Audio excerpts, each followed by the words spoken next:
Olá, meus irmãos, paz a todos. Depois de um longo inverno, está aqui conosco mais uma vez, mais uma edição do Café com Lapa, que tem por objetivo discutir, trazer em pauta, as principais e mais relevantes questões que nos acompanham aí no cotidiano, quer de nossas vidas, das nossas comunidades, da nossa cidade.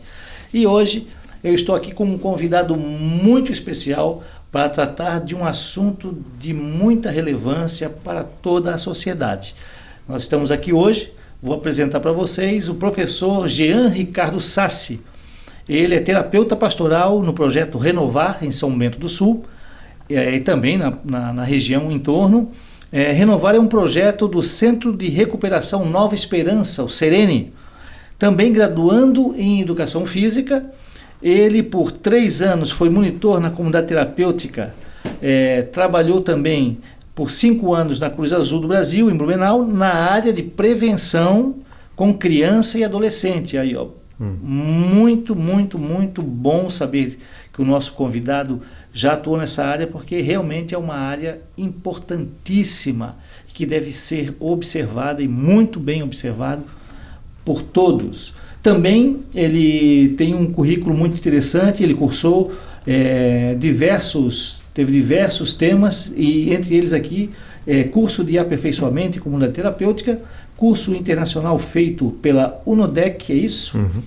E na UNODEC ele fez de prevenção em escolas, também de prevenção na mídia, também para formuladores de políticas sobre a natureza, prevenção e tratamento de transtornos devidos ao uso de substâncias psicoativas. Então nós temos aqui uma pessoa que realmente, apesar de jovem, você já vai vê-lo agora, apesar de jovem, já carrega aí um currículo e nos bate-papos aqui do bastidor com o Jean, a gente vê que realmente ele carrega algo muito importante, muito valioso para a nossa geração, e para as próximas também, porque é muito conhecimento. Fala, Edson, tudo bem? Prazer estar aqui com vocês, é uma honra para mim poder trocar uma ideia, bater um papo aí, vamos conversar um pouquinho sobre dependência química, sobre a minha vida, vamos lá.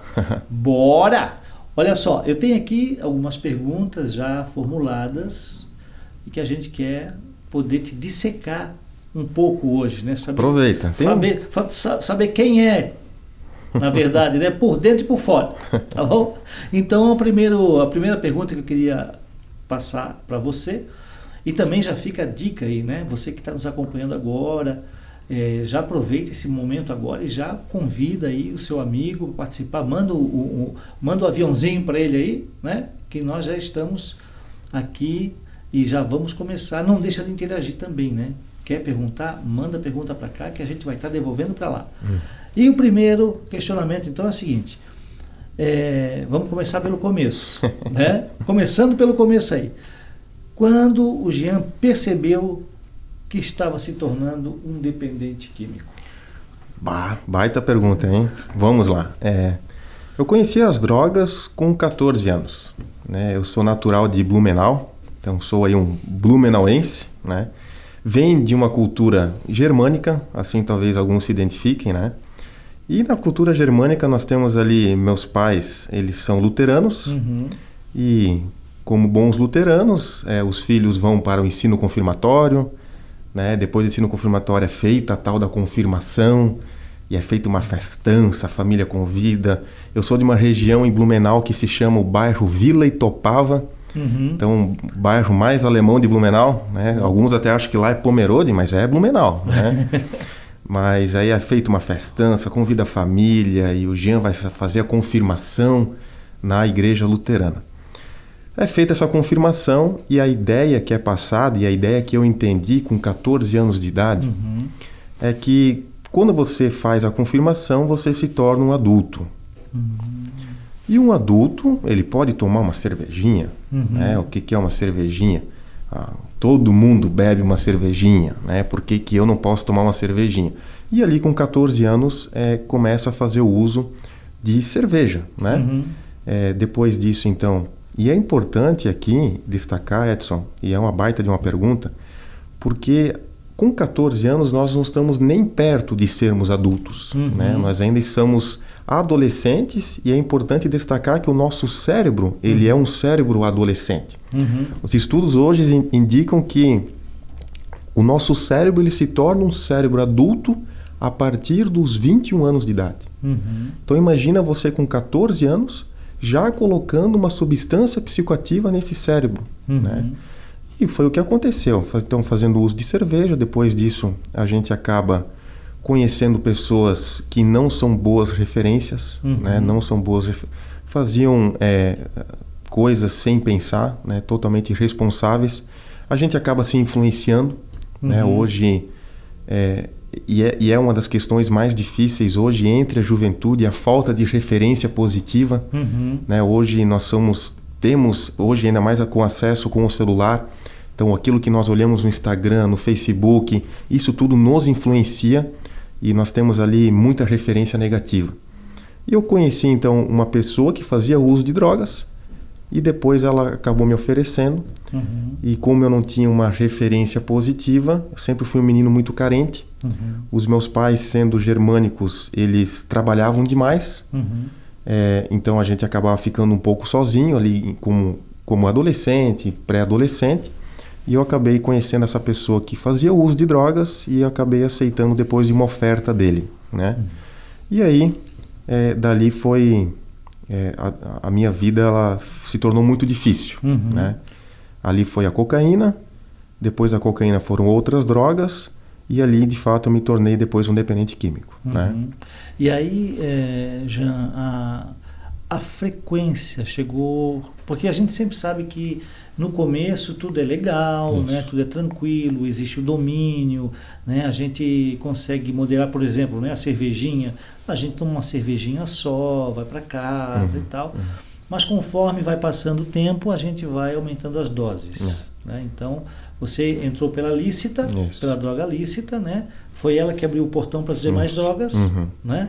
E ali naquele momento onde tu pensou assim, eu preciso de ajuda, né? Qual era a frequência que tu usava? A gente dentro da dependência química vai ver que existe são as fases, né?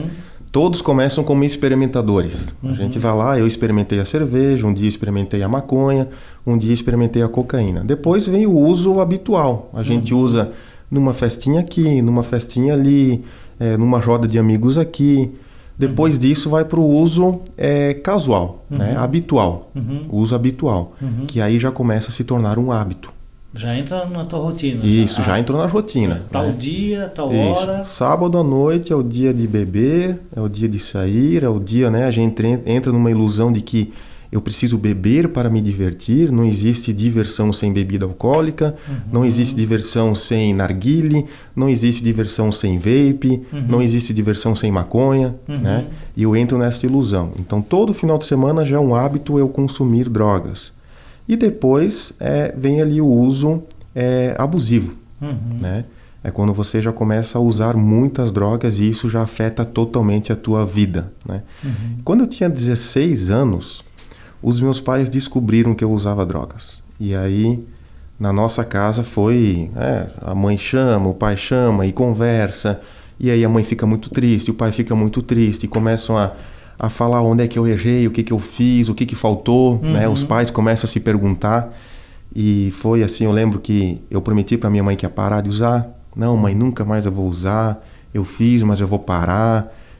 Vou colocar na cabeça que eu consigo. E não consegui, né?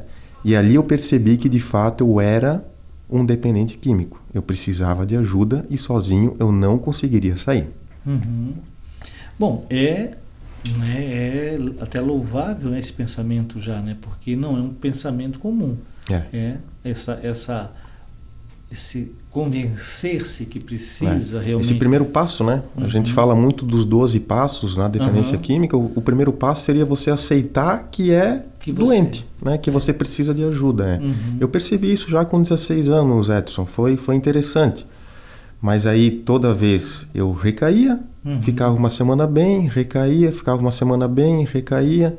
E sempre voltando para casa, os pais tristes, depressivos, preocupados, Minha mãe é uma mulher que trabalha muito, sempre trabalhou muito, então ela não dormia, mas também não deixava de trabalhar.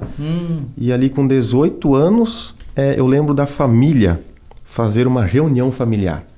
Aí vieram todos os padrinhos, porque nessa cultura germânica de batismo e confirmação, sempre tem muitos padrinhos, né? A ideia de que os padrinhos, eles dão presente bom. Não, convidar bastante padrinho, porque tu vai ganhar sempre muito presente, né? E aí eu lembro da minha mãe e meu pai chamar todos os padrinhos num salão e fazer uma reunião familiar. Tinha mais ou menos umas 30 pessoas. E ali a família começou a cobrar: Jean, tu precisa fazer um tratamento. Isso quando eu tinha 18 anos. Tu precisa se tratar e assim não dá, tu não consegue. E eu naquela pressão toda, né? Com todos aqueles familiares, claro, eu preciso me tratar e eu vou me tratar. E eu lembro que no outro dia o meu pai e um tio meu me levaram até o CAPS. O CAPS de Blumenau. Né? E o CAPS para mim, Edson, foi muito bom.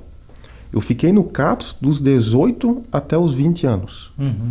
Tinha épocas onde eu usava muito, onde eu ia com mais frequência no CAPS, mas tinha épocas que eu ia uma vez por semana, uma vez a cada 15 dias. Mas eu conversei muito com a psicóloga do CAPS, fiz muitos grupos dentro do CAPS, mas eu nunca conseguia ficar em abstinência por mais do que 2 semanas. Era sempre 2 semanas bem, tinha uma recaída.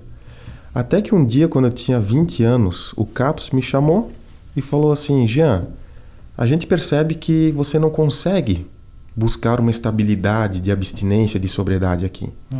A gente vai te encaminhar para uma comunidade terapêutica. E aí a minha vida começou a ser transformada. Né? Nisso, o meu pai em casa, ele perdeu a paciência. Né? O meu pai deixou de ser codependente. Quando ele chega para mim e fala: Jean, tu quer seguir essa vida de usuário? Tu quer isso para ti? É assim que tu quer viver? Então pega a tua bolsa, pega a tua mochila, coloca as tuas roupinhas aí dentro e vai embora, né? Eu olhei para o meu pai assustado, em choque, porque isso nunca tinha acontecido, né? Meu pai sempre meio quieto, meio em silêncio. E aquele dia, então, eu olho para ele: tu quer que eu vou embora, pai? Então tá bom, então tchau. Saio de casa, depois eu volto. E aí o meu pai não me deixa voltar para casa. Ele fala: Jean, tu só vai poder voltar para casa se tu aceitar um tratamento. Né? Uau! Geralmente não é assim. Né? Eu já achei interessante a tua colocação de haver uma reunião familiar, né? E aonde, o Jean está com um problema, e o problema é esse, e o pessoal, então, abraçar, né, positivamente, isso. Né? Não, e eu lembro como se fosse ontem, né? Isso já fazem aí 12, 13 anos atrás. Toda a família, todos os padrinhos, tios, primos. Meu pai e minha mãe, eles eram econômicos de um bar. Né? Então era um bar que tinha uma cancha de bocha. E esse ambiente de bar também me ajudou muito a me afundar cada vez mais nas drogas. Né? Um ambiente assim que não tinha uma referência positiva nesse sentido. Né? E lá nesse bar foi feita essa reunião familiar. Né? Porque tinha um salãozinho, assim, um lugar para fazer festas. E ali eu lembro que a família pressionou. Né? A família cobrou de uma maneira assim bem intensa. Né? E eu me senti muito pressionado. Né? E por isso eu também aceitei ajuda. Agora é interessante a tua colocação, porque assim, né, a região que tu vem, ela é uma região tradicionalmente alemã. Né? Nós aqui no litoral já somos né, a nossa colonização aqui é principalmente açoriana. Né? E eu trabalho com dependência química desde 97, né? Em 98 nós começamos o SOS. Eu lembro, nesse período de 97, de 98, principalmente de 98 para frente, que eu lembro que a gente já fazia triagem aqui em Itajaí para levar para a comunidade terapêutica. E as famílias que nos procuravam, então tudo era muito velado. Ninguém falava isso, que tinha um viciado um dependente químico na família, isso era uma vergonha, né? Então era muito escondido. Com isso, até que a família realmente tomasse consciência que havia um problema instalado ali já, demorava muito. Isso. Né? Porque aí o cara começava a fazer assim, ele pegava e ia na casa de uma tia, por exemplo, e dizia: ô tia, a mãe pediu se dá para te emprestar, né, um valor X para comprar não sei o quê, porque o pai não veio ainda, porque o pai está viajando, porque o pai vai voltar e tal. E até que toda a família entendesse que aquilo ali, na verdade, já era uma dependência química instalada, e ele já estava fazendo essa correria já em toda a família, levava muito tempo, né? Então, como é importante também a gente acabar registrando isso, porque assim, a questão cultural, né? Isso. Entendeu? Isso. Então, assim, vocês reuniram a família e trataram de um problema. Em contrapartida, aqui se escondia e não deixava ninguém. Mas isso é comum lá também, Edson. Ah, é? Essa ideia de esconder, isso na verdade é um pouco comum nas famílias que têm esse problema, né? Mas a minha família, ela sempre foi muito unida. Junto com porque meu pai tem 4 irmãos e a minha mãe tem 4 irmãos também. Meu pai tem 3 e minha mãe tem 4. Então, muitos tios, muitas tias, né? Muitos padrinhos, muitas madrinhas, e sempre nas festas de aniversário tinha essa união familiar, tinha essa comunhão familiar, e também dessa forma a família entendeu que precisava urgentemente fazer uma reunião, né? Mas geralmente é escondido. Isso demorou, né? Quando a minha mãe e meu pai descobriram que eu usava drogas, isso foi um choque muito grande para eles. Eles acabam escondendo, porque é uma vergonha, né? A família se sente muito envergonhada. E nós hoje temos alguns estigmas de que droga é coisa de vagabundo, quem usa droga é mau caráter, quem usa droga é preguiçoso, quem usa droga é porque não quer trabalhar, quem usa droga é porque não apanhou que chega em casa, quem usa droga é porque ganhou tudo dos pais em casa. E na verdade não, infelizmente as pessoas conhecem as drogas, muitos acabam usando drogas e alguns desses se tornam dependentes químicos. E isso aconteceu comigo, né? Então, foi importante esse momento, assim, foi bem importante. E eu queria que tu me dissesse o seguinte, olhando hoje o Jean, né? O Jean hoje passou aquela arrebentação, né, da dependência química, e eu vejo que vamos dizer assim, uma ferramenta usada por Deus, né, para te impulsionar, foi o posicionamento do teu pai. Ali foi, né, muito importante. Quando ele então, né, como tu parafraseando aí, né, quando ele cortou a codependência, né, não sou mais teu codependente, é assim que tu queres, então pega a tua mochilinha, pega os teus paninhos e segue a tua vida. Isso. Né? Essa posição dele, eu queria que tu me dissesse como tu enxerga essa posição dele, porque eu acredito que hoje muitos pais, muitas mães se encontram nessa posição, né? Presos à codependência, né? Achando que continuando nesse protecionismo, ele está ajudando o filho. Né? Como é que o Jean olha qual é o nome do teu pai? Não? Dittmar. O seu Dittmar. Isso. Como é que tu olha agora para trás e analisa a postura do seu Dittmar? Falei uma vez pro meu pai que ele nunca me amou tanto quanto aquele dia que ele me colocou para fora de casa. E meu pai lembra disso e ele lembra que ele chorou.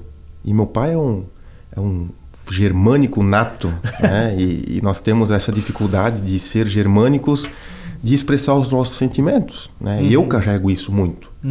E essa dificuldade de mostrar que está triste, de mostrar que está sofrendo, né? Escondemos muito as nossas emoções. E quando meu pai me coloca para fora de casa, ele fala para mim assim: Jean, acabou. Aqui em casa acabou. Aqui tu não manda mais. Aqui tu não ganha mais nada. Essa ideia de que ganhei o pagamento, ganhei o salário na sexta, vou sair na sexta, vou voltar na segunda-feira, gastei todo o meu pagamento com besteiras, com drogas, com festas, com bebida alcoólica, e na segunda-feira não tem dinheiro para gasolina, não tem dinheiro para ajudar nas contas de casa, não tem dinheiro para pagar a prestação da moto, do carro, da faculdade. Corre para onde? Mamãe. Mãe. Me empresta ali um cenzinho, me dá um pouquinho de gasolina, né? Porque eu preciso ir trabalhar, imagina, mãe, né? Imagina se eu agora for mandado embora. E aí começa a manipulação. O dependente químico, ele é muito manipulador, muito. Ele consegue fazer com que os pais façam aquilo que ele quer. Ele tem um poder de manipular enorme. E a mãe, Eu não vou deixar o meu filho sem ir trabalhar. Então pega R$100 para gasolina. Esse mês eu vou pagar as tuas contas. Isso é quando os meus pais eles eram codependentes. E foi assim até os 20 anos. Até o dia que meu pai me colocou para fora de casa. Ali ele cortou. E eu digo meu pai, ele nunca me amou tanto quanto aquele dia. Né? Aquele dia eu percebi que a água bateu na bunda, né, Edson, né? Quando a água bate na bunda que a gente aprende a nadar, né? E aquele dia bateu. E não à toa eu voltei para casa e não sabia o que fazer. Eu me senti perdido e aquele dia eu percebi que realmente eu estou indo para um caminho de morte. Aquele dia eu percebi que eu estou indo para um caminho de morte. Mas se eu tivesse o ímpeto de, tá bom então, senão eu vou mesmo, né? Eu me viro. O dependente químico ele é muito ignorante, muito egoísta, né? O usuário, o dependente, ele sempre acha que ele está certo. E eu era assim, não, eu estou certo e vocês estão errados. Os padrinhos, os tios, a avó, o vô, tá todo mundo errado. Eu estou certo, eu consigo, eu sei o que eu estou fazendo, né? E não é bem assim, né? Isso é algo comum entre os dependentes químicos, ser muito egoísta, ser muito orgulhoso, né? Todo mundo que está em volta está te falando, Jean, vai por aqui, tu está errado. Não, tá todo mundo errado e você está certo. Mas esse período de autonomia tua aí, né? Durou quanto tempo? Desde que saíste de casa? Deu algumas horas, né? Foram algumas horas. Volto para casa e meu pai fala, Jean, tu tem que aceitar ajuda. Agora é o momento de você fazer um tratamento. E junto com o CAPS. Porque o CAPS já tinha me falado isso. Jean, a gente não consegue te ajudar, você precisa fazer um tratamento em uma comunidade terapêutica.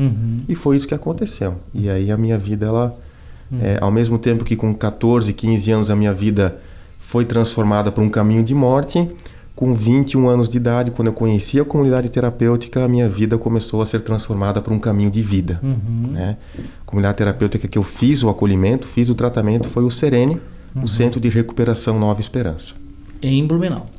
Blumenau não tinha vaga. Nós fomos até Blumenau, porque o Serene, inclusive, é perto da casa dos meus pais, em Blumenau. Nós fomos até lá e a casa estava cheia. Tinha que entrar numa fila de espera, esperar alguns dias para conseguir a vaga, né? Mas a situação estava tão crítica lá em casa, Edson, e isso é comum nas famílias que têm a dependência química, que meu pai não aguentava mais, minha mãe não aguentava mais, eu não me aguentava mais, que a assistente social na época ela falou, olha, Jean, tem uma vaga lá em São Bento do Sul. Lá também tem um Serene. E lá tem uma vaga para você. E meu pai só olhou para mim e falou, vamos, né? Não dá mais, tu tem que ir. E no outro dia eu estava a caminho de São Bento do Sul. Eita! Né? Eita, nunca tinha ouvido falar dessa cidade. Não conhecia essa cidade. Estava indo para um lugar que era totalmente desconhecido para mim. E também, né? Tu sendo família, né? Indo para um lugar que tu não conhecia, distante, que tu não sabia que nem existia isso, né? E com um monte de gente estranha também, né? Isso foi importante. Isso foi, claro, quando eu cheguei na comunidade terapêutica, eu estava, tinha 21 anos de idade, estava com medo, inseguro. Eu lembro que meu pai falou para mim, Jean, tu fica aqui, tu termina o tratamento e tu pode voltar para casa. E a minha ideia era, eu preciso voltar para casa. Pô, Jean, mas ali tu ainda não queria parar de usar droga? Tu ainda achava que tu estava na razão? Sim, ainda achava. A dependência química, as drogas acabam cegando a gente. Né? Acabam fazendo a gente viver num mundo de total ilusão. Né? Tu achava que tu tinhas domínio ainda sobre ela. Era só dar um tempo, dar uma desintoxicada. Isso. Ficar 6 meses lá, que é o tempo de tratamento na época, né? Ficar 6 meses e depois eu volto para casa e continuo minha vida normalmente. Volto para o Blumenau, volto para o meu trabalho, continuo com os meus amigos e vou tocar a vida. Né? Era esse meu pensamento naquela época, em 2012 isso. Né? Foi quando eu fui pro primeiro tratamento. E fiquei os 6 meses de fato. Né? Saí depois desse tratamento, voltei para Blumenau. E lembro que na primeira semana já aconteceu uma recaída. Né? Meu pai, como ele ficou muito feliz quando eu acabei o tratamento, meu pai e minha mãe, ao mesmo tempo, quando ele viu que eu tive uma recaída, ele ficou muito triste. Né? Foi quando eu vi que, de fato, eu estava matando a minha família. Eu vi que a minha família estava sendo totalmente destruída por causa do meu uso de drogas, por causa da minha dependência química. Depois de 2 meses em uso, eu volto para São Bento do Sul, aí já vou por vontade própria, já vou porque eu percebo o que está acontecendo na minha vida, E aí o tratamento ele foi diferente. Eu fiz porque eu queria. Eu entendi que eu sou doente. Eu entendi que eu sou fraco. Eu entendi que eu não dou conta das drogas. Eu entendi que eu preciso de ajuda, que eu preciso transformar a minha vida, toda a minha vida, para conseguir ficar em sobriedade. Nesses períodos de internação, quais foram, considerando o primeiro, né, que era novo para ti, o segundo, recorrente, tu já tinhas uma noção, mas quais foram os maiores desafios nessas internações? A gente fica no começo sem contato com a família, então as saudades é muito grande, né? E talvez o maior desafio, Edson, seja você ter que lidar com você mesmo. Porque você não tem mais o teu pai, você não tem a tua mãe, você não tem o teu celular, você não tem o Instagram, você não tem o WhatsApp, você não tem o Facebook, não tem o TikTok. Você só tem você e você. Né? E esse momento é muito importante. Porque foi quando eu comecei a me conhecer. Foi quando eu comecei a entender quem é o Jean. Porque até ali eu não tinha entendido. Foi ali que eu comecei a entender quais são as minhas fraquezas. Né? E isso é um desafio.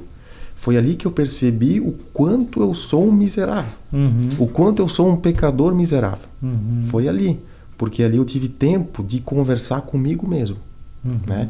Então foi um tempo muito difícil, mas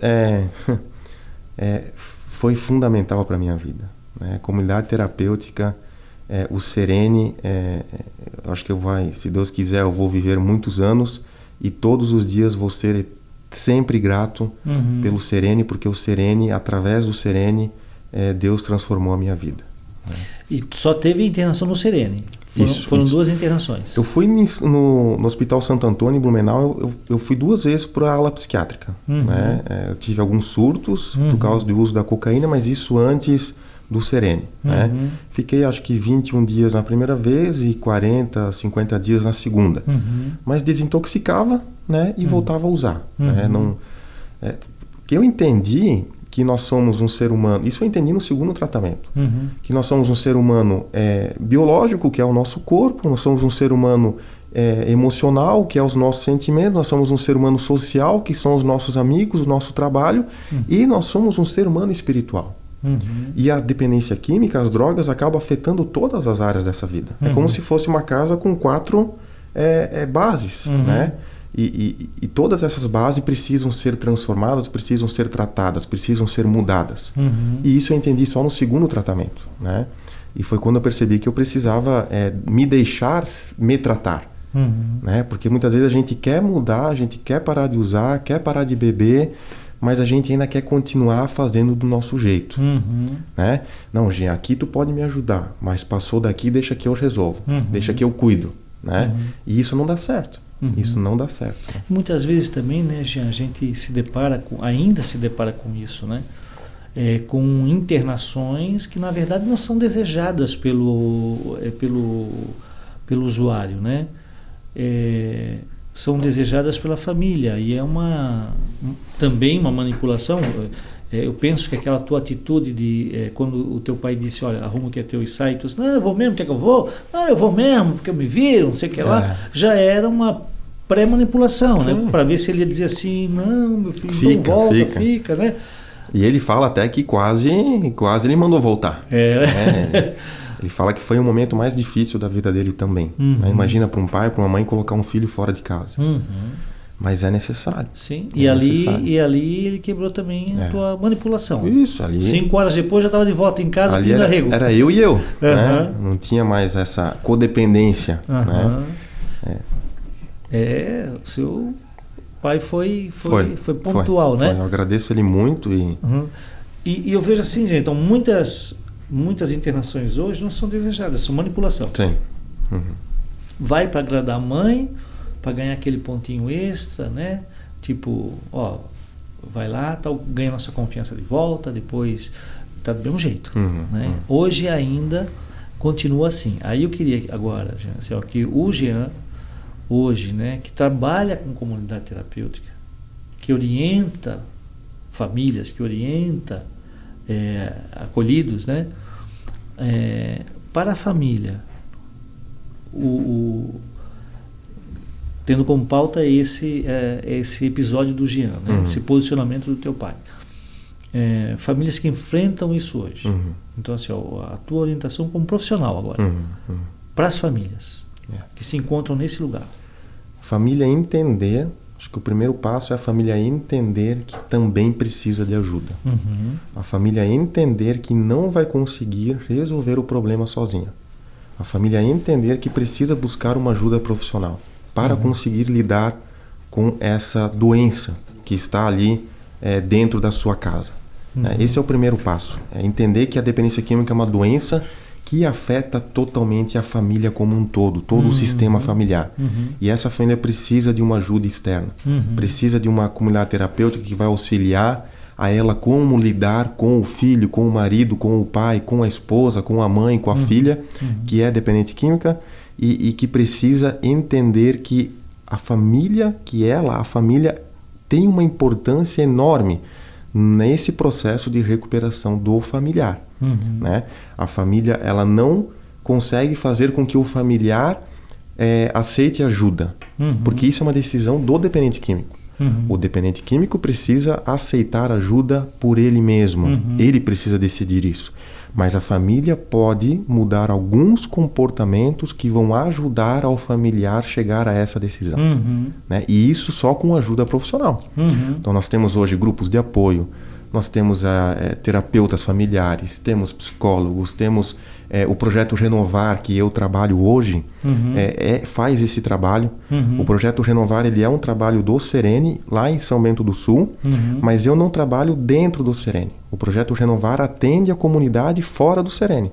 Ou seja, existe esse caso, existe uma família que está passando por isso, o Jean vai até essa casa, conversa com a mãe, conversa com o pai, mostra para essa família o que é a dependência química, o que é a codependência, o que eles podem fazer para ajudar o filho, ou às vezes o pai, né, o irmão que é dependente químico, ou a filha que é dependente química, o que eles podem fazer para que a filha ou o filho queiram ajuda. Né? Então, a família precisa ter essa busca, precisa ir ao encontro da solução, porque ela sozinha não vai conseguir. Como muitas se sentem envergonhadas de expor que existe essa doença dentro da sua casa, que existe esse problema dentro da sua casa, muitas famílias acabam querendo resolver sozinhas.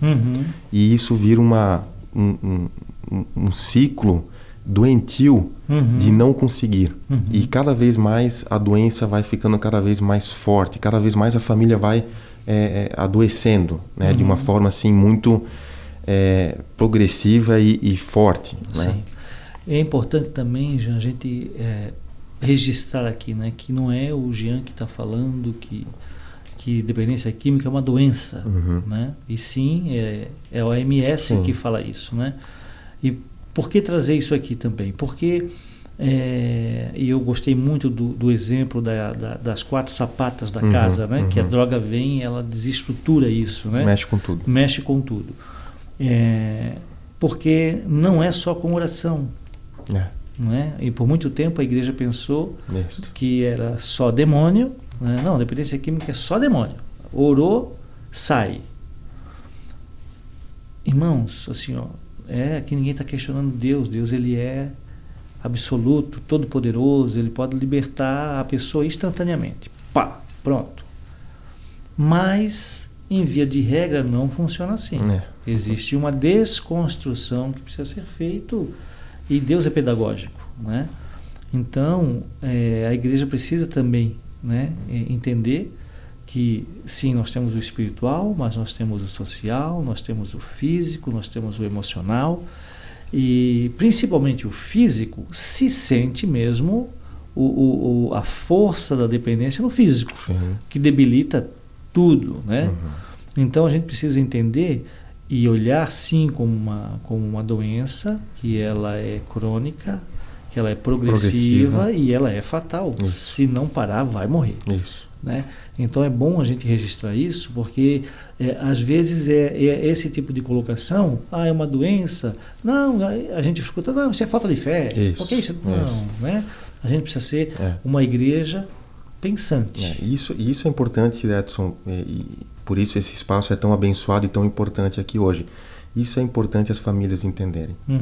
Que não é porque ele é vagabundo, porque ele é mau caráter, porque ele não quer trabalhar, ele ou ela, né? Não querem, eles querem seguir essa vida, eles querem isso para a vida. Ou às vezes eu escutava muito assim: Jean, tu tem que colocar na tua cabeça, é só tu ser forte, é só tu decidir de uma vez por todas. E é uma doença extremamente complexa. Essa é a verdade, muito complexa, que necessita de todo um processo de tratamento, né?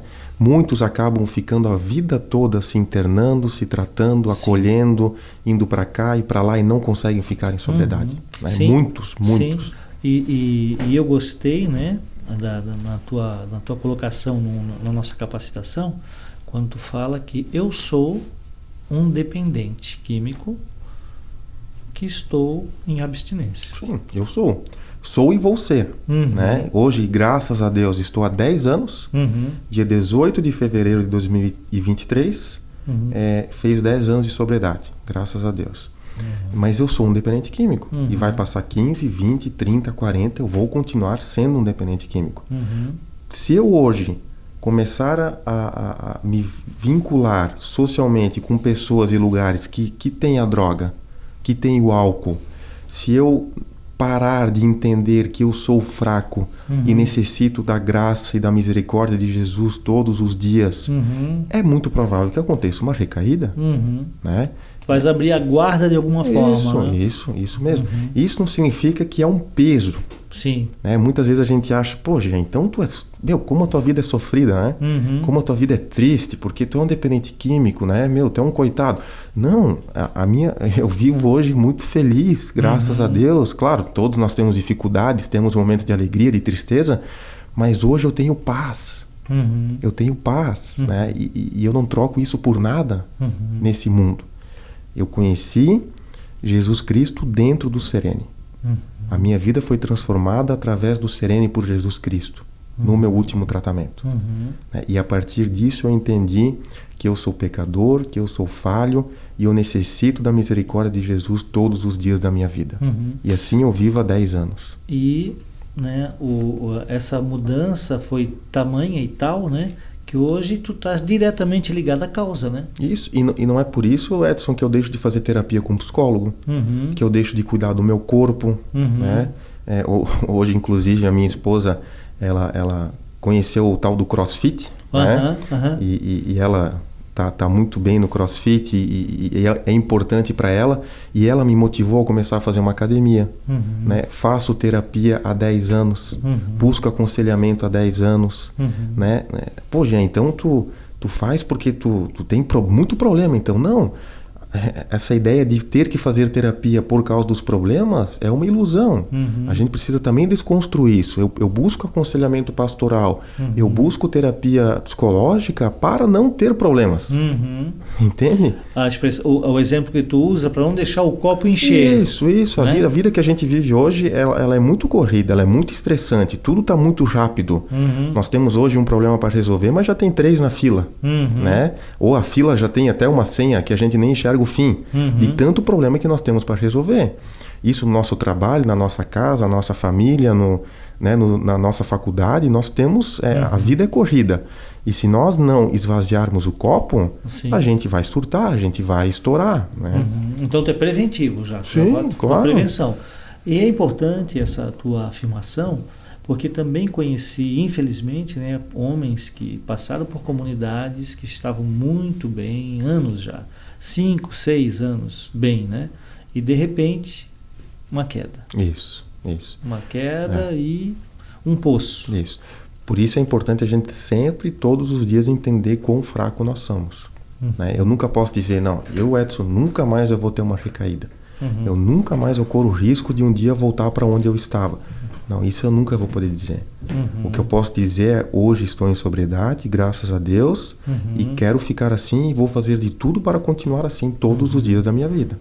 Né? De manhã a gente sempre agradece por mais um dia de vida e pede por mais um dia de sobriedade, e à noite agradece porque esse dia de sobriedade se passou e a gente pode dormir. Né? E assim a gente vai caminhando. Né? Hoje a minha função dentro do projeto Renovar é ser terapeuta pastoral, né? Depois desse último tratamento, trabalhei como monitor, como você falou no início. Depois trabalhei na Cruz Azul no Brasil, como agente de prevenção em Blumenau. E foi um momento assim muito importante, né? Esse meu trabalho na prevenção. A gente percebe o quanto as crianças e adolescentes estão expostas às drogas. O quanto a indústria, infelizmente, muitas vezes influencia, né? Essa ideia, dinheiro, dinheiro, dinheiro, dinheiro, dinheiro, dinheiro, e isso acaba muitas vezes levando para a criança e adolescente algumas propagandas, algumas ideias, alguns mitos que a criança e adolescente acaba acreditando, né? Então, e a gente precisa fazer algo para que essas crianças e adolescentes não entrem no mundo das drogas. Por isso a prevenção é tão importante. Né? Existe, né, um programa preventivo da Polícia Militar de Santa Catarina? Sim. Eu acho que não é só de Santa Catarina, né? Mas Santa Catarina funciona bem, o PROERD, né? Qual a tua opinião sobre PROERD, sobre esse tipo de prevenção? O PROERD, eu inclusive fiz PROERD, né? E até quando eu vou nas escolas conversar com as crianças e adolescentes, eu brinco com eles, né? Eu pergunto, quem aqui já fez PROERD? Aí todo mundo levanta a mão e todo mundo lembra de uma forma assim muito bonita do PROERD. Porque foi um momento especial na vida deles e na minha. Eu lembro do policial na escola falando, eu não lembro muito bem o que ele falava, mas eu lembro dele na sala de aula e falando. Eu penso assim, Edson, projetos e programas de prevenção nunca vão ser demais. Nunca vão ser demais. Eles precisam, sim, ser baseados em evidências científicas. Não adianta a gente fazer um projeto, um programa de prevenção que não tem base científica, que não vai ter resultados eficazes, né, positivos, mas projetos e programas nunca são demais. Então, existe uma pesquisa norte-americana que diz que a cada $1 que é investido em prevenção às drogas, o país economiza $10 em recuperação, em tratamento em hospital, em tratamento em comunidade terapêutica, em todas as esferas do país, né? Então, cada $1 investido se economiza 10. Então, os municípios, nós precisamos entender que a prevenção é o caminho. Né? Quando a gente consegue fazer que uma criança ou um adolescente fique longe das drogas, isso é fantástico. Para o Estado, né, que pensa em números, então prevenir é o mais barato. Sim, com certeza, é muito mais barato, né? Mas tu falou agora em terapeuta pastoral, né? Eu queria falar um pouco sobre isso. Eu queria saber qual é a rotina do terapeuta pastoral, Jean. A minha rotina hoje a gente trabalha com grupos de apoio. Então, eu faço o grupo de apoio em São Bento do Sul, onde a gente tem um espaço na Igreja Luterana, onde a gente recebe as famílias, recebe ex-acolhidos de comunidade terapêutica, ou seja, dependentes químicos, onde a gente, uma vez por semana, se reúne e conversa sobre a doença. A gente fala sobre prevenção à recaída, sobre estratégias de prevenção à recaída, fala sobre questões de espiritualidade, fala sobre diversos temas. E essas famílias que participam do grupo de apoio, elas acabam tendo a visita do terapeuta pastoral Jean. Então, o meu dia a dia é visitar as famílias, eu vou até a casa delas, a gente senta na sala da casa, senta na varanda, muitas vezes conversa no portão, né? E a ideia é escutar a família. O terapeuta pastoral Jean, hoje no projeto Renovar, ele ouve a família. Ele acompanha a família e também, claro, acompanha os dependentes químicos que passaram por tratamento, que passaram por comunidade terapêutica, né? Então, o meu dia a dia esse é hoje.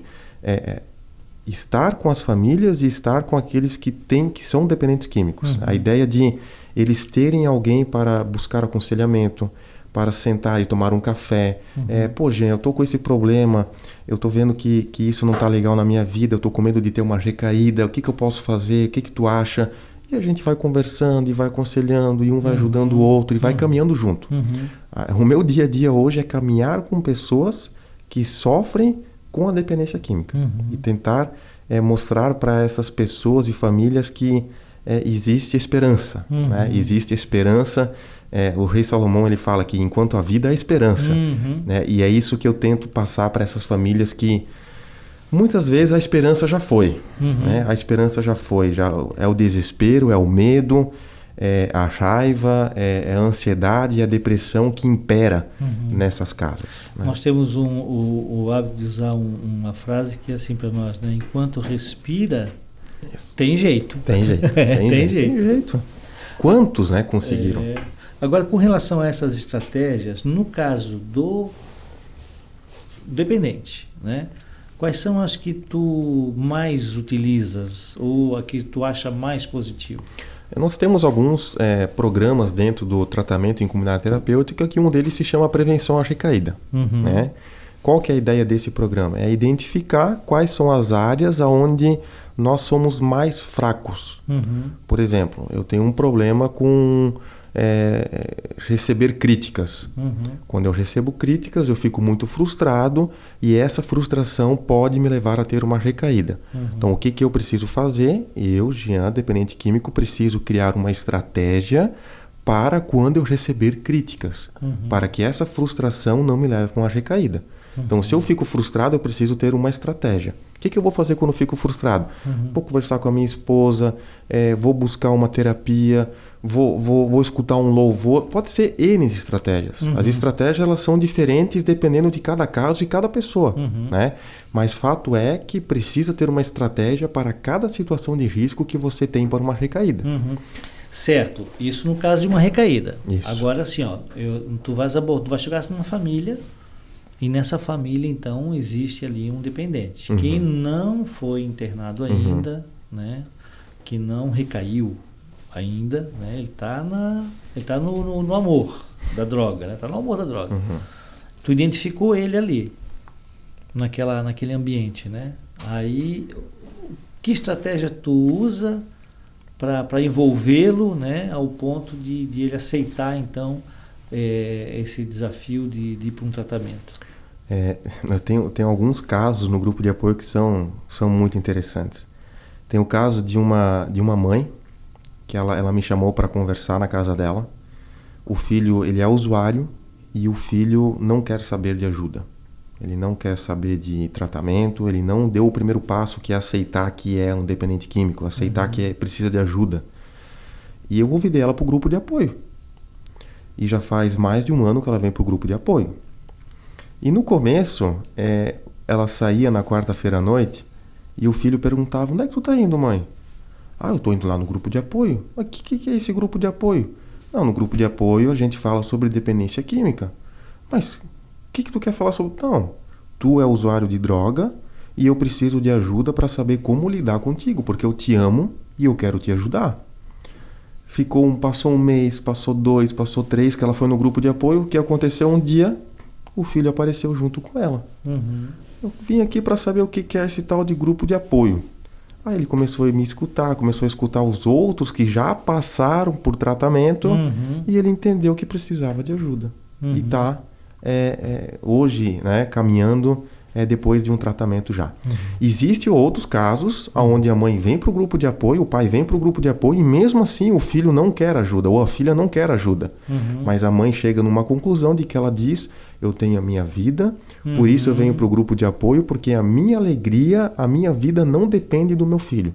Se ele não quer ajuda, o problema é dele. Eu quero ajuda e por isso estou aqui. Né? É quando a família entende que ela não é mais codependente. Quando a família entende que... É libertador, né? Isso, é libertador. Né? A gente tem famílias que participam do grupo de apoio que agradecem, que falam, todo o grupo de apoio agradecem, porque foi libertador. É um peso enorme que sai das costas. Né? Então, o primeiro passo, Edson, que eu faço é convidar para o grupo de apoio. Porque essa ida de uma mãe, de um pai para o grupo de apoio vai mexer com todo o sistema familiar. O filho ele vai pensar: puxa, mas por que a minha mãe está indo lá? Cara, ela, em vez de assistir aqui um Netflix, ela está indo no grupo de apoio nesse frio. Né? Em São Bento é muito frio, né? Nesse frio ela está indo para o grupo de apoio em vez de ficar aqui debaixo da coberta. O que está acontecendo? Entende? E isso vai mexendo. E no grupo de apoio ela vai entender alguns comportamentos que ela pode mudar. Um desses é não sofrer as consequências do uso dele. onde isso vai ajudar talvez ele a entender que precisa de ajuda, né? Jean, o que tu acha que é mais importante, né, para esse tratamento? Tu acha que é a vontade da pessoa? Tu acha que é a vontade da família e dos amigos? O que tu entende ser o mais relevante, o mais importante para que ele consiga essa abstinência? Eu vejo que o primeiro passo, Edson, ele é muito importante. O primeiro passo é eu aceitar que eu sou impotente perante as drogas. E esse passo quem tem que dar é o dependente químico. É ele. Então, essa vontade própria dele entender que precisa de ajuda, isso é fundamental. A família precisa entender isso também. A família precisa entender o que é a dependência química, precisa ter a comunidade terapêutica, precisa ter os amigos que vão apoiar. Mas se o dependente não der esse primeiro passo, fica muito mais difícil. Fica muito mais difícil. Né? Então, na minha opinião, é isso. Ele precisa entender que precisa de ajuda. E isso muitas vezes demora. Sim. Isso às vezes demora anos até acontecer. Por isso é importante a família buscar ajuda enquanto isso. Porque quanto mais a família busca ajuda, a tendência maior de o filho ou a filha aceitar ajuda mais rápido. Né? Porque a família, sim, ela vai influenciar nessa decisão. Mas ela não consegue tomar a decisão por ele. Certo. E é o que acontece muitas vezes. Muitas mães, elas querem tomar a decisão pelo filho ou pela filha. Mas Jean, ele é meu filho, eu não sei o que fazer, eu amo muito ele. Imagina, a relação de um pai com um filho, de uma mãe com um filho, com uma filha, é muito forte. Então, muitas vezes a mãe, o filho, a mãe e o pai, elas querem fazer isso pelo filho, mas não dá. Não dá. Quem tem que querer é ele. Né? E isso é muito importante. Agora, para todo, né, o público que nos assiste agora, existe um tabu, geralmente fora, né, nós estamos falando aqui para o Brasil e para o mundo, né? Existe um tabu que é muito comum ver fora do ciclo da igreja, fora do ciclo de comunidades terapêuticas cristãs, né? Que é a questão da espiritualidade. Então, fora desse nosso ciclo, não acreditam que a espiritualidade ela é importante para o tratamento do dependente, né? E eu queria ouvir a tua opinião, como quem esteve do lado oposto, esteve do lado da dependência, hoje está vivendo um outro tempo fora da dependência química e, né, na fé, em Jesus, na igreja, alguém que passou realmente, né? Porque o que a gente quer é compartilhar com quem nos ouve agora, quem nos assiste agora, é justamente a fala de quem viveu na carne, né? E até eu creio que até um certo preconceito, né? De achar, como eu já ouvi, isso eu já ouvi, né? Que se reza, né? Que se reza, se oração adiantasse, não tinha mais ninguém dependente, né? Mas acredito que também isso seria extremista, né? Colocar toda o êxito de um tratamento somente na espiritualidade, ou somente na medicação, ou somente, né? Então eu queria ouvir a tua opinião de quem teve, né?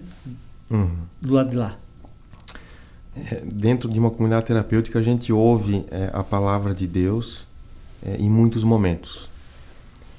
E quando eu entendi o porquê que eu usava droga, eu entendi, Edson, que era porque eu tinha um vazio. Eu entendi que esse vazio eu tentei preencher com muitas coisas na minha vida. Com droga, com comida, com relacionamentos abusivos, com muitas coisas. E nada preencheu, nada preenchia. E a Bíblia vai dizer que esse vazio é Jesus que preenche. E a espiritualidade em comunidade terapêutica, no tratamento, ela vem nesse encontro, a esse encontro. Quando eu percebi que é eu e eu percebi que eu não dou conta. Eu sozinho não dou conta, eu não consigo, eu sou fraco, eu sou falho, eu necessito de ajuda. E quando eu percebi isso, eu entendi que a Bíblia fala que quando eu sou fraco, eu sou forte. Porque quando eu entendo que eu sou fraco, eu entendo que eu necessito de Deus. Eu entendo que eu necessito de Jesus Cristo todos os dias na minha vida. Porque eu sou fraco. E é por isso que eu sou forte. Porque eu entendo que Jesus está comigo. E Ele vai me ajudar. E Ele vai caminhar comigo.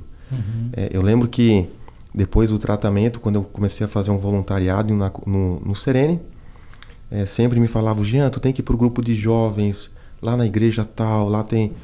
eu tinha 21 anos naquela época. Vai para o grupo de jovens, Jean, vai lá e tu vai se divertir, vai ser legal. E eu tinha muito medo de ir. Porque eu pensava, não, eu sou do Serene, eu sou dependente químico, eu vou chegar lá, o pessoal vai ter medo de mim, vai achar que eu vou fazer mal com eles, porque eles vão falar que eu sou drogado, que eu sou nóia, que eu sou isso. Eu tinha esse preconceito comigo mesmo. E um dia eu fui para o grupo de jovens. E eu cheguei nesse grupo de jovens, tudo aquilo que aconteceu foi totalmente ao contrário do que eu achei que ia acontecer. Fui muito bem acolhido, muito bem recebido. A gente fez brincadeiras naquele dia, tinha uma música, tinha um louvor. A gente depois foi numa lanchonete comer batata frita. E no outro dia o meu conselheiro, meu pai na fé, ele perguntou, e aí, Jean, como é que foi?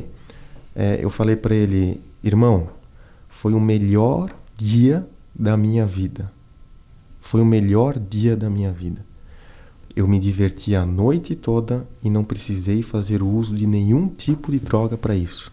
Não precisei beber cerveja e nem fumar maconha e nem usar narguile, nem fumar vape, nada. Não precisei de nenhuma substância psicoativa para me modificar, para eu me divertir.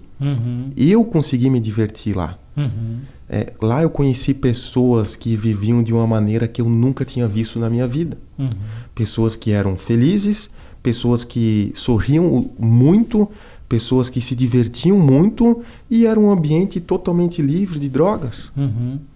Lá eu entendi que eu posso ser feliz sem drogas. E é isso que Jesus faz. Às vezes a gente tem essa ideia legalista de que então Jesus vai mandar na tua vida, Jesus vai direcionar a tua vida, Jesus é aquele que vai colocar leis sobre você.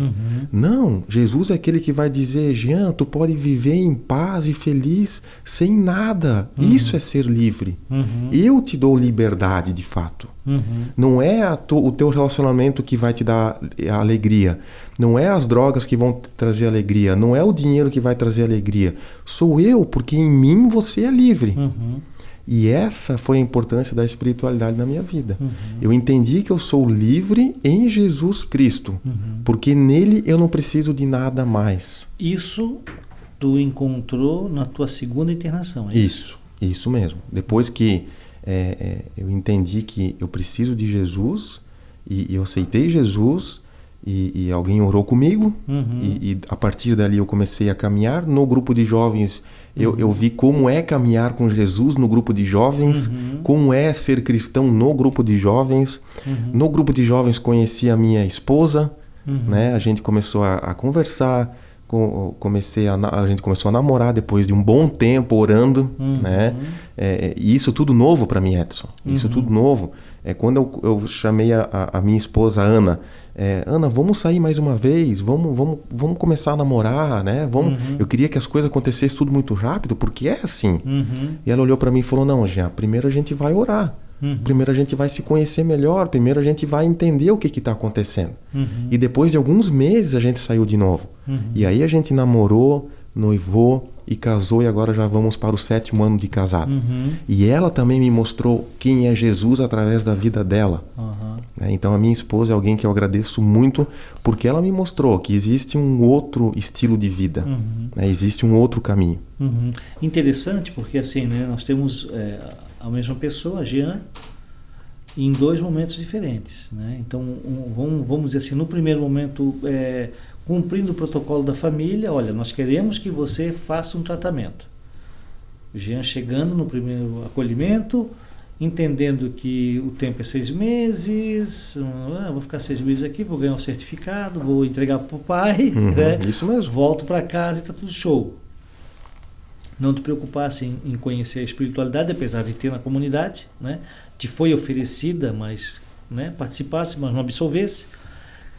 Tu sai, então, depois de concluído todas as regras, né? Louvor, ganhou o certificado, recaiu.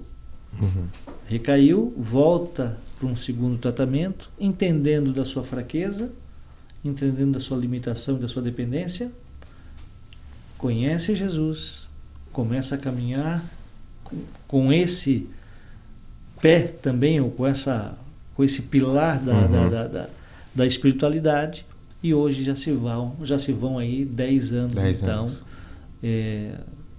com a coluna da espiritualidade, né? Tu tinhas as outras colunas antes, porém não tinhas a espiritualidade. Não me relacionava com Deus, não conversava com Ele através da oração, da leitura da palavra, e isso foi maravilhoso para mim. Edson, tem algo que eu não troco hoje por nada, e eu só entendi e pude experimentar isso depois que eu conheci Jesus Cristo, que é botar a cabeça no travesseiro e poder dormir em paz. Mesmo com muitos problemas. Mesmo com alguns boletos que estão lá para pagar e já está chegando o dia do vencimento. Essa é a paz que excede o entendimento. Como é que eu vou fazer para pagar isso? Né, e tem isso para fazer amanhã, tem essa meta para cumprir, né? E essa pressão que a gente vive hoje. E algumas pessoas botam a cabeça no travesseiro, não conseguem dormir por isso. Tem insônia. Eu hoje boto a cabeça no travesseiro, Jesus, obrigado por esse dia, abençoe a mim, abençoe a minha esposa, Jesus, eu tenho isso para fazer, tenho isso para cumprir, tô com essa preocupação aqui. Deita e dorme, e as coisas vão acontecendo. Sim. Entende? Mesmo com problemas. Eu penso que isso é ter Jesus, é você poder ter paz mesmo com problemas. Mesmo com problemas. Amém. Jean, mitos agora. Mitos da dependência química. Que mitos você entende ou gostaria de desconstruir? Alguns. Usar droga é coisa de vagabundo. Usar droga é essa ideia de que a gente é forte. Eu uso droga, mas eu sou forte, eu consigo parar sozinho. Né? Essa ideia de conseguir parar sozinho, aí a gente tem muitos casos, e aí um desses centenas de casos é alguém que usou droga por muitos anos e um dia resolveu parar e conseguiu. E a pessoa conseguiu parar de usar droga. Né? Mas aí as pessoas olham para esse caso e tem isso como regra. Não, se ele conseguiu parar de um dia para o outro, eu também consigo. Mas é um caso específico que eu digo que é uma exceção. A maioria das pessoas não consegue parar sozinho. Então essa ideia de que não, a minha cabeça é forte e eu consigo parar quando eu quero, isso é um mito. Drogado é vagabundo, drogado é preguiçoso, usa droga porque quer. Não é isso. A gente precisa entender e precisa parar de julgar. A gente julga muito o dependente químico.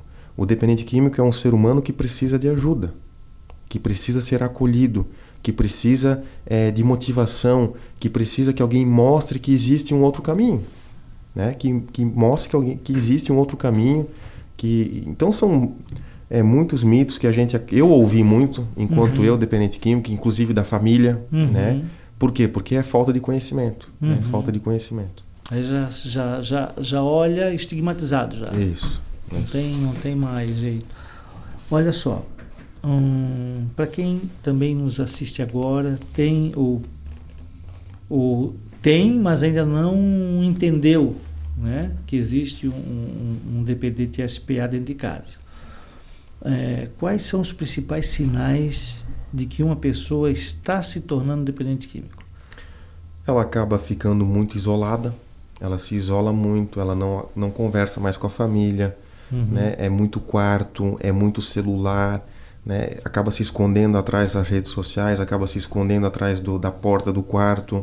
É alguém que já não consegue mais cumprir com as suas responsabilidades, né? É alguém que não vê mais alegria em viver sem drogas, né? É alguém que precisa a todo momento estar consumindo álcool, principalmente, né? Precisa estar consumindo álcool para ter alguma alegria, né? Então são vários. É alguém que muitas vezes troca a noite pelo dia, né? Acaba ficando com muita desânimo, não quer mais estudar, não quer mais ter o seu emprego, não quer mais ter aquilo que move a gente, né? Não tem mais interesse em um plano de vida. Tu pergunta para ele, daí filho, o que tu quer ser daqui a 5 anos? O que tu quer estudar? Eu não quero estudar nada, eu quero viver o hoje. É alguém que se preocupa com o dia de hoje e não se preocupa com o dia de amanhã. É alguém que não tem referências positivas. Você olha para o ciclo de amizade, sempre está envolvidos em festas e drogas e álcool, né? Então são sinais que a família pode perceber que o familiar está se envolvendo com drogas, né? Uma vez eu li um material, já faz muitos anos já, que falava o seguinte, que quando uma família ela descobre realmente que há um dependente na casa, já se passaram 2 anos de consumo, pelo menos. No mínimo 2 anos. A pessoa já está consumindo pelo menos, no mínimo 2 anos, quando a família descobre. Descobri hoje. Olha, descobri que meu filho está usando droga. Aí, mas quando é que ele começou? Não, foi agora, na escola, um amiguinho que deu. Na realidade, já são 2 anos, pelo menos, de consumo, né? É uma doença progressiva, né? Crônica e fatal. Ou seja, ela começa de um jeito e ela termina de outro jeito. Se nós hoje formos para o SOS Vida ou para o Serene e perguntar lá para os acolhidos que são dependentes de crack, e perguntar para eles como que vocês começaram, o que vocês usaram quando vocês iniciaram o uso de drogas? Todos vão dizer que foi o álcool, foi o cigarro, foi a maconha. Nenhum deles começou fumando crack. Entende? Nenhum deles acordou de um dia para o outro e resolveu, vou fumar crack, né? E começaram com drogas leves. Chegaram ao ponto de ser dependente de crack, né? Então, é uma doença progressiva que no começo é muito escondida. Muito escondida. Por quê? Começa como experimentador, depois é o casual. Dependendo da ocasião, eu vou usar. Tem uma festinha aqui, lá eu vou usar. Tem uma festinha ali, tem um rolê aqui, né? Eu tô muito alegre, eu vou usar. E aí depois vai pro habitual, quando já é um hábito. Aí a família muitas vezes começa a perceber, porque aí já começa a afetar no dia a dia do familiar. Né? Então, isso é importante a gente entender. Começa como experimentador, vai para o casual, e aí vem para o habitual, para o abusador e aí para o dependente. Entende? Então, às vezes, demora alguns anos para que se torne uma doença. E quando se torna uma doença, Edson, né, o pastor Lapa, quando se torna a pessoa se torna dependente química de fato, aí é complicado. É complicado. Tu falou já em droga lícita e ilícita, e tu entrou, né, pela lícita. Eu tenho uma pergunta aqui que quais são, né, as principais diferenças entre a dependência química de droga lícita e ilícita? Eu acho interessante que assim, a droga lícita, né, os maiores exemplos que temos, nem vou entrar para medicação, né? Vamos botar o álcool e o cigarro, o tabagismo, né? São 2 drogas lícitas. Eu penso, né? Creio que o álcool continua sendo ainda o que mais mata no mundo, sim. Né? Parece-me, Jean, que não é visto como droga. Isso é muito interessante, né? E se a gente perceber, Edson, quais são as drogas mais consumidas no mundo, a gente vai ver que é o álcool, é o tabaco, né? E o tabaco aqui a gente fala de cigarro, hoje o vape, o narguile, né? Que são é o tabaco que está sendo consumido pelos jovens, principalmente, e a gente tem a maconha. E o que essas drogas têm em comum? Todas elas são usadas em momentos compartilhados, em momentos que tem pessoas junto, ou seja, em festas, em rodas, em lugares onde você vai para se divertir, vai para contar uma piada e se alegrar, né? Ou seja, hoje existe esse mito que eu não posso me divertir se não tiver um narguile, que eu não posso me divertir se não tiver um baseado de maconha, eu não posso me divertir se não tiver uma caixinha de cerveja no cooler gelando. Isso é um mito que os jovens estão acreditando, e não é hoje, já faz muito tempo que acreditam nisso. Né? Como se a droga ela determinasse a alegria de quem está em volta dela. E, na verdade, o que determina a alegria de uma roda são as pessoas, é a comunhão, é um conversar com o outro, é um contar uma piada, é um contar uma alegria, é um fazer uma brincadeira com o outro. É isso que vai trazer alegria para a roda, para o rolê, para a festinha, para o futebol. Não é a droga. Mas, infelizmente, a gente está acreditando, e já acredita há um bom tempo, que a cerveja que traz alegria, que a maconha que traz alegria, e são drogas lícitas, né? Claro que no Brasil, nós temos uma lei que diz que todo adolescente não pode consumir nenhum tipo de droga, nem lícita e nem ilícita. Né? Ou seja, você pode consumir cerveja, porque é uma droga lícita, a partir dos 18 anos. Antes dos 18 anos, a cerveja, o narguile, o vape, o cigarro são drogas ilícitas. Para você que não tem 18 anos. Para quem já tem mais de 18 anos, a cerveja, né, e o tabaco, alguns deles, são drogas lícitas. Né? Então você pode decidir. E por que tem essa idade para tomar essa decisão? Nos Estados Unidos, eu ouço muito quando eu vou para as escolas, falar sobre prevenção. Mas lá nos Estados Unidos tem muitos estados que legalizaram a maconha. E lá as coisas funcionam. E a pergunta que eu faço, vocês sabem com quantos anos você pode consumir drogas nos Estados Unidos? Drogas lícitas?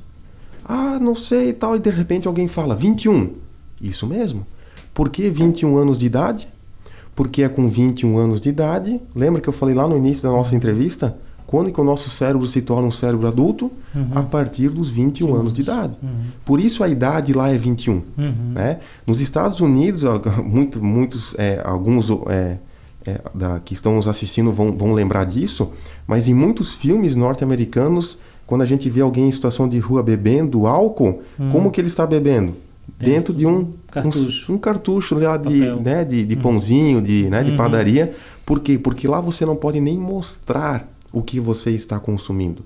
Porque lá eles entendem que se você está consumindo cerveja de um lado da rua e do outro lado passa algumas crianças e verem o que você está consumindo, isso pode influenciar essas crianças também a consumir. Então sim, lá alguns estados é legalizada a maconha, mas lá existem algumas leis que de fato funcionam, onde se permite fazer o uso após os 21 anos de idade.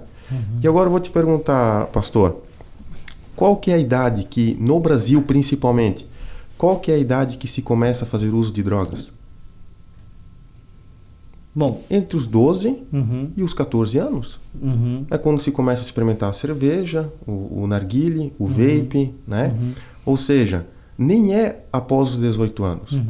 Se você, faça um teste aí, espere até os 21 anos de idade para decidir usar drogas ou não. Eu tenho quase certeza, se você tiver 21 anos de idade, você vai decidir não usar drogas. Nenhum tipo de droga? Nenhum tipo de droga. Nem lícita, nem ilícita. Porque você já vai ter uma capacidade, uma maturidade física, biológica, cerebral para tomar decisões. Porque é ali que você pensa mais no amanhã. Sim. Quando você é adolescente, você não pensa no amanhã. E por isso você acaba tomando decisões equivocadas que Eu me arrependo muito de ter um dia experimentado drogas. Isso trouxe diversos problemas para a minha vida. Principalmente para mim e para minha família, que está mais perto. Né? E talvez se eu tivesse esperado até os 21, com certeza a minha decisão seria outra. Ah, né? Certamente. Já estamos chegando ao final do nosso encontro. Mas eu queria ainda fazer pelo menos mais 3 perguntas que podem ser respondidas bem rapidamente, tá? Ó, a gente sabe que o caminho de um dependente, né, é uma, vamos dizer assim, é uma ladeira abaixo, lenta, né? Ela não é íngreme, ela é lentinha, né? Mas chega no momento que a dependência química ela afeta a vida profissional, a vida financeira dessa pessoa. Aí pergunto, isso é mito ou isso é uma verdade? Verdade, principalmente quando começa a se tornar um hábito. Né? O hábito já é quando a gente está habituado a fazer o uso. Né? Por exemplo, um dia desafiei um parente a não consumir álcool em um casamento. Ele falava, né? Porque dependência química não é bem assim que funciona, a gente usa quando quer. Aí eu falei para ele, tá, então tal dia vai ter esse casamento. E casamento, principalmente lá da cultura que eu venho, é muita cerveja. Eu falei para ele, tá, então nesse casamento você não consome cerveja. Você vai lá comer, vai tomar um refrigerante, uma água e vai até o fim sem tomar cerveja. Ele foi. E ele estava assim a noite toda. Brabo, desanimado, né? Porque era nítido que aquela cerveja estava fazendo falta. Estava fazendo falta. Ou seja, a cerveja já tinha um poder enorme sobre a vida dele. A cerveja estava determinando se ele tinha um casamento alegre ou se ele tinha um casamento triste. Né? E a questão financeira, do trabalho, né? Com certeza influencia como um todo. Influencia como um todo. Você já gasta muito mais dinheiro, né? em drogas, em cerveja, em outras coisas na qual você poderia estar investindo. O exemplo profissional também acaba não sendo mais positivo, o cara começa a faltar, chega tarde e fica enfermo, traz mais atestado, né? Porque essa ideia de que eu preciso me divertir, e o divertir é com drogas, é com álcool principalmente, hoje em dia, né? E aí chega, qual que é o objetivo de quem começa a trabalhar numa segunda-feira? Chegar na sexta, né? Poxa, hoje é segunda. Mas amanhã é terça e depois é quarta e depois é... E aí chega sexta. E aí sextou, né? Sextou, já posso tomar minha cerveja, já posso fumar um narguile e até domingo vai assim, né? E aí gasto um monte. Ou seja, a segunda-feira é triste, a terça é triste, a quarta... E aí alguns dizem, Jean, a liberdade é você poder sair numa sexta-feira e tomar uma cerveja e voltar só no domingo. Mas aí na sexta-feira, na segunda-feira tá triste, porque não tem mais dinheiro. Na terça tá triste. Aí só tem alegria na sexta-feira e aí dizem que são livres, né? Não, a segunda-feira para mim é a mesma coisa que a sexta. O sábado para mim é a mesma coisa que a terça, né? Isso é liberdade. Isso é liberdade. Jean, como é possível prevenir a dependência química em adolescentes e jovens adultos? Isso a família quer saber. Isso é uma boa pergunta, Edson. A gente já está falando de prevenção, né? Existem algumas diretrizes da prevenção. Eu vou citar aqui uma ou duas, que são as mais, talvez, nesse momento aqui, que a gente pode conversar também, não se alongar tanto. Porque a prevenção é um assunto que é amplo, né? São vários fatores que determinam a prevenção às drogas. Mas, por exemplo, você família, pai, mãe, você com um filho de 12, 13, 14 anos, 11 anos, nesse momento que você está nos assistindo, vou fazer uma pergunta para você. Você sabe aonde está o seu filho? Jean, ele está lá. Putz, uma boa pergunta, Jean. Será que ele está lá mesmo? Já faz mais de 1 hora que eu não sei onde é que ele está, ele não me manda mensagem. Ou vou fazer outra pergunta. você sabe... Ah, não, Jean, meu filho está lá no quarto. Ele está no computador. Você sabe o que ele está acessando no computador? Ah, Jean, aí tu pegou pesado. Aí eu já não sei. Ou seja, a questão do monitoramento. O pai e a mãe precisam monitorar os seus filhos, principalmente na fase dos 10 aos 14 anos. Porque, de novo, é essa fase onde nós somos muito influenciados. Nós, adultos, hoje precisamos lembrar como nós éramos como adolescentes. A gente era muito influenciado. Essa idade é a idade onde a gente ouve muitos amigos e ouve poucos pais. Poucos pais. E por isso é tão perigoso. Por isso é a idade onde todos começam a usar drogas. Então, a questão do monitoramento parental. Saber aonde está o seu filho, saber aonde está a sua filha, com quem está, conhecer quem é o amigo do seu filho. Isso é muito importante. Né? Então, existem algumas questões que os pais podem e sempre estar conversando com o filho. Né? Eu penso que hoje os pais precisam ter um relacionamento de confiança com os filhos. E isso precisa ser construído de uma maneira informal. Né? Estar presente na vida dos filhos. Né? A Cruz Azul, uma vez, a gente fez um vídeo... falei uma vez, né? Já vem dessa... Uma vez nós fizemos um vídeo na qual a gente convidou as crianças e fez uma pergunta para elas. O que você comeu ontem? Essa era a pergunta. Tinha crianças de 5, 6, 10, 12, 14 anos.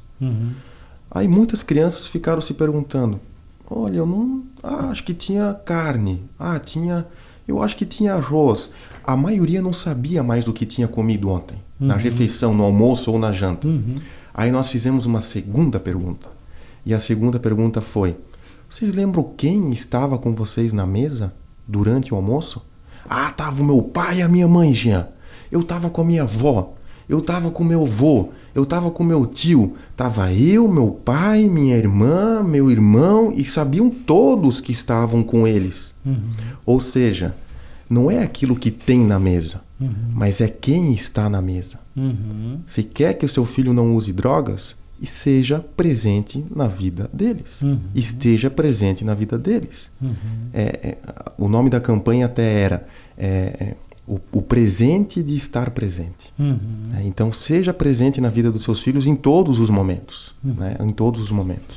Eu li uma pesquisa também que falava sobre isso, exatamente sobre isso, sobre que jovens, né, ou adolescentes, jovens, cuja família fazia uma refeição juntas. Isso. Pelo menos uma vez no dia. No dia, a probabilidade de ele tornar-se um dependente era infinitamente menor. Isso, porque quando a gente fala em prevenção às drogas, Pastor Lapa, nós temos os fatores de risco e nós temos os fatores de proteção. A família precisa entender os fatores de proteção e precisa praticar os fatores de proteção. Um desses fatores é o monitoramento. É um fator de proteção para prevenir o uso de drogas nos filhos. O outro fator de proteção é fazer refeição em família. É você sentar na mesa, conversar, compartilhar sobre o seu dia. Olhar no olho e estar presente, sabe? Então, a prevenção às drogas é por aí. Às vezes a gente fala assim, não, tem que fazer palestra nas escolas. Jean, tu tem que ir nas escolas falar da tua história para os alunos. Isso não é prevenção às drogas. Eu ir numa escola e contar a minha história não é prevenção.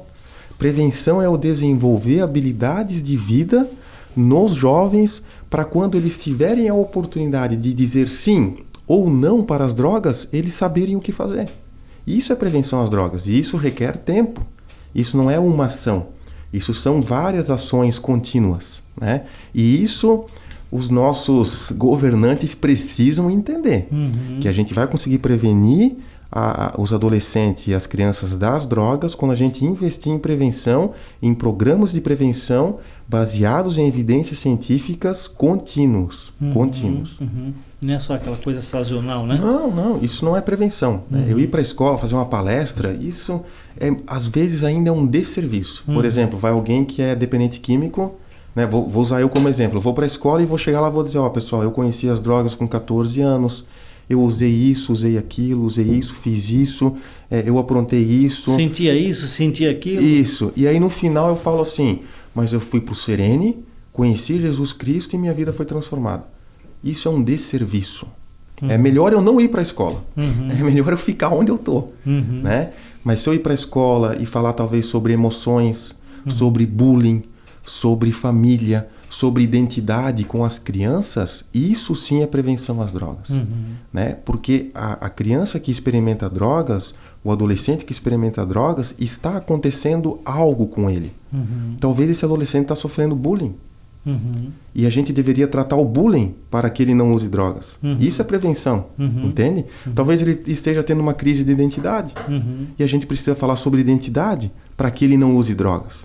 Entende? Então a prevenção é por aí. Bem.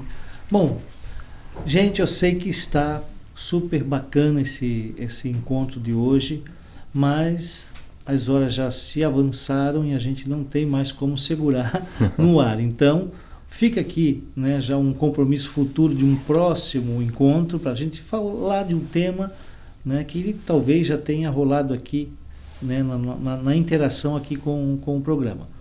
Mas é sempre bom ouvir, né, quem tem a experiência técnica, mas quem também tem a vivência, né, e o Jean hoje pôde nos trazer isso aqui. Bom, Jean, então eu queria te passar agora a bola aí para tu fazer as tuas considerações finais e se despedir desse povo que tem nos acompanhado durante todo esse programa. Quero agradecer, né, Pastor Lapa, pela oportunidade, por esse momento tão abençoado, tão rico. Muito obrigado por oportunizar isso, de vir aqui e falar um pouco da minha história, aquilo que aconteceu, aquilo que Jesus fez na minha vida, falar um pouco da dependência química, da prevenção. Queria deixar assim para quem está nos assistindo, que acreditem que existe uma luz no fim do túnel, que existe esperança, né? Enquanto há vida há esperança, enquanto eu respiro há jeito, né? Queria ainda deixar, dizer que o Serene está à disposição, o Projeto Renovar está à disposição. Se você quer conhecer um pouquinho mais sobre o Projeto Renovar, sobre o Serene, você pode acessar no Instagram, @sereneoficial, né, tanto no Instagram como no Facebook. Eu posso deixar o meu contato também aqui com o Pastor Lapa. E também, assim, obrigado. Eu também quero te agradecer, Pastor Lapa, porque você é um grande servo de Deus, já está aí há quase 30 anos, resgatando vidas, trabalhando com isso, fundou o SOS Vida, e a gente sabe o que se tornou o Mevan, o que se tornou esse ministério, que tem aí salvado vida todos os dias, né? Então, te agradeço também por isso, né? Sempre à disposição, Jean, né? Sabemos que essa obra da dependência química, ela não é feita por mãos únicas, né? Mas muitas mãos, né? E ter aqui o compartilhar de um jovem, né? Mas com tanta bagagem assim, só tende mesmo a acrescentar e enriquecer essa nossa proposta de estar estreitando essas relações com a sociedade como um todo, tá? E você então, né, não deixa de compartilhar, né? Vai estar também na descrição as informações, o telefone do Jean vai estar disponibilizado, e precisando, chama, isso, tá? Estamos à disposição, como Serene, como Renovar. Isso, conversa, dependência a gente trata no olho a olho, né? Não é nada, não precisa ser nada velado, não precisa ter vergonha, né? Existe gente, existe jeito, tá bom? Então, fica aqui o nosso agradecimento pela sua companhia até agora. Oramos a Deus que o abençoe sempre, a você, a sua casa, a sua família, e em breve estaremos aqui com uma nova programação. Deus abençoe.